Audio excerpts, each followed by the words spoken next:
It's always the small things that creep back into your mind as you try to lull yourself back to sleep.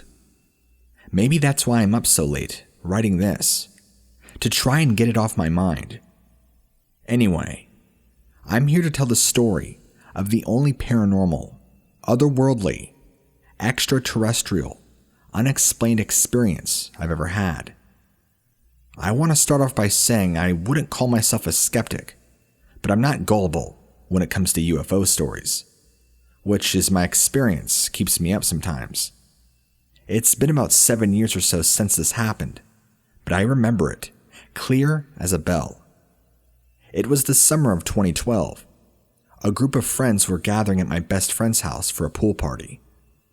To provide you with some context, we live in a small farming town that's been slowly built up over time. My best friend lived in a historic farmhouse, but there were neighbor houses right next to hers, and the town hall was just across the street. While her street was lined with homes, her backyard bordered a field, and you could see the tops of cars on the highway next to the field from her yard. The 5 or 6 of us all arrive and we swim for hours, having the best time a kid can hope for during their summer break. It's about 8 p.m., and the sun is finally starting to set. As we're all relaxing in the pool, somebody says, "Guys, what is that?" We all turn to gaze where a finger points up into the air.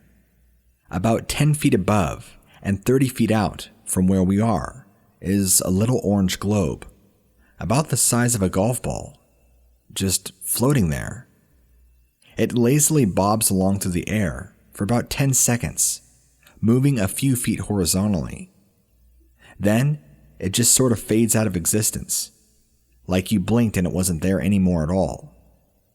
We were all a little freaked out, but tried to write it off as a big firefly, not wanting to get out of the pool and ruin our evening.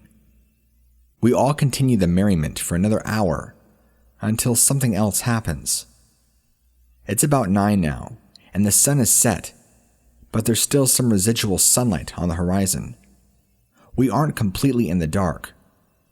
We're splashing around when my friend says, "Guys, there it is again."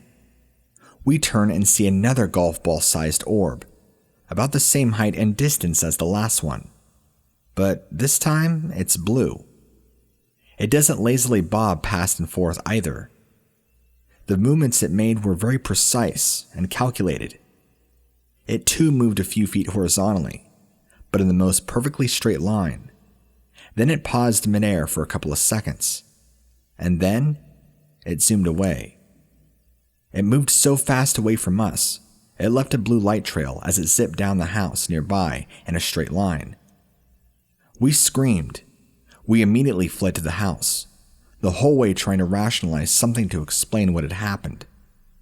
Truthfully, I'm tearing up typing this because this memory comes back to the forefront of my mind, from time to time of course, and it terrifies me that we have no idea what it was that floated by us that night.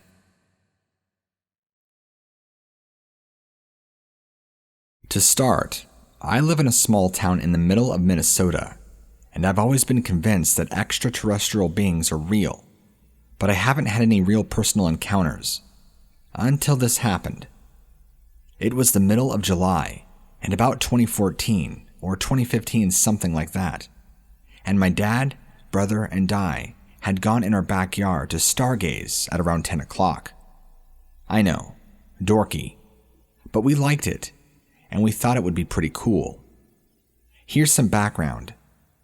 I'm a dude, and at the time I was 12 and had a 5C iPhone. It was a piece of garbage. This is somewhat essential to the story. And our backyard was an opening surrounded by trees. So we were there for about 15 minutes, and not much happened, like maybe 1 or 2 shooting stars went by. So I decided to watch behind while we were sitting. About 5 minutes goes by, and we see nothing.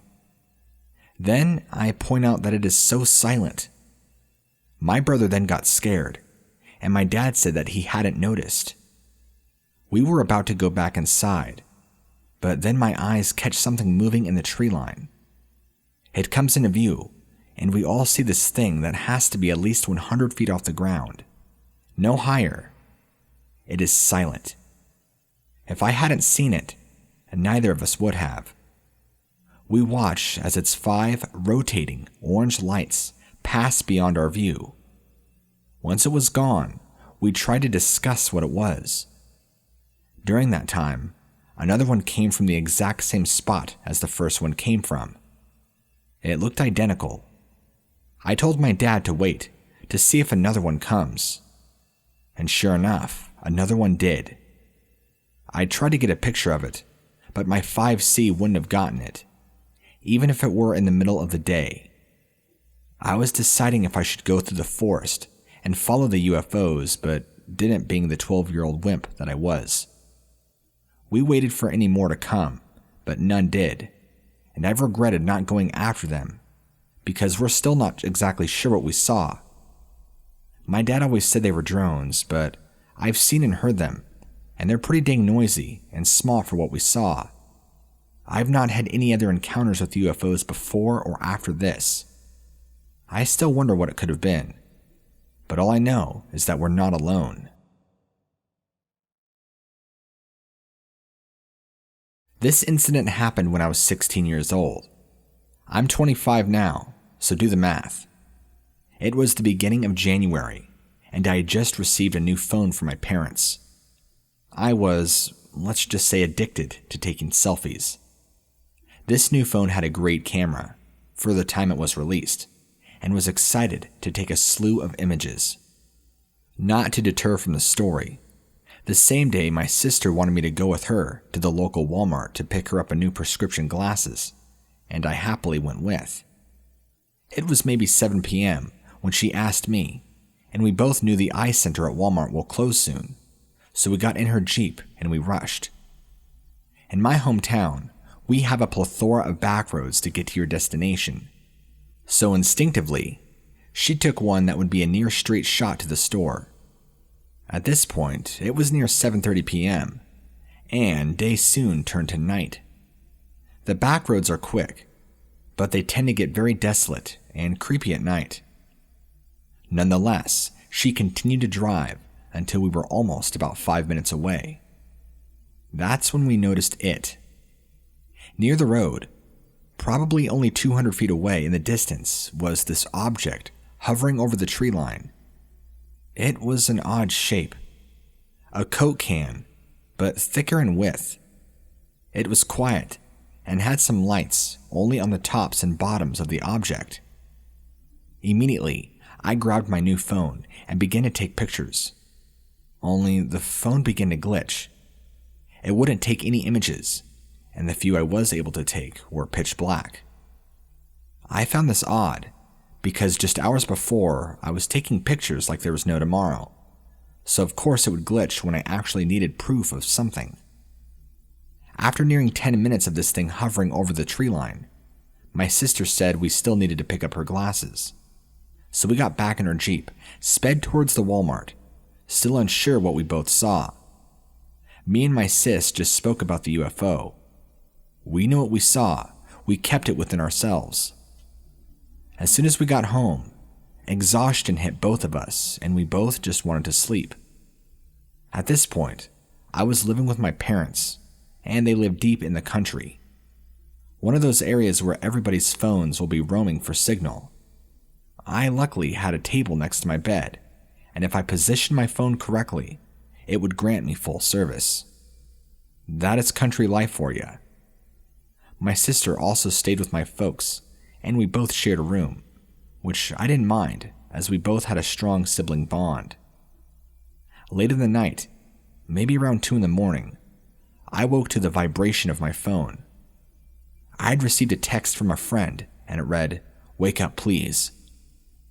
I was still in a daze to abruptly waking up, and was worried as to why she needed me to wake up. When I put my phone back down, that is when I realized that I was not able to move a single muscle in my body. It was like I was being held down, and only my eyes were able to look around. I questioned if I was enduring sleep paralysis, or if this was real. That is when I noticed my door beginning to open slowly. I tried to wake my sister up, screaming, but nothing. I noticed this black figure begin to come close to me, and within an instant, it was gone. I was able to move again. I didn't know what happened. I didn't blink. I didn't wake up in a jump from deep sleep. I was awake this whole time, and when I looked at my phone, my friend had never texted me in the first place.